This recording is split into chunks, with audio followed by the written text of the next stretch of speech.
Hi friends అందరికి. మేమైతే అన్నం తింటున్నాం. అమ్ములకు వద్దా? చిన్నమ్మలకు చిన్నమ్మలకు కూడా నేను తినిపిస్తా, నేనే తినిపించాలంట. అయితే ఈరోజు నాకెంతో ఇష్టమైన పప్పు.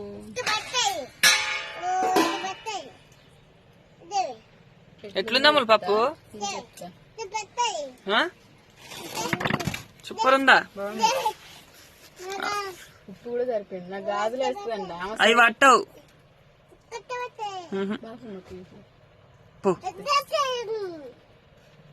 ఏమో లొల్లినండి అసలు ఎట్లా పెడుతుంది. ఉప్పు కూడా సరిపోయింది. అవునా?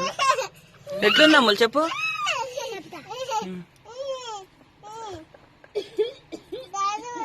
నీకు ఏ కూర ఇష్టం? పప్పా చికెనా? చికెన్ పప్పు రెండా? పెట్టు మరి పట్టది, గాడి వారికి పడుతుంది.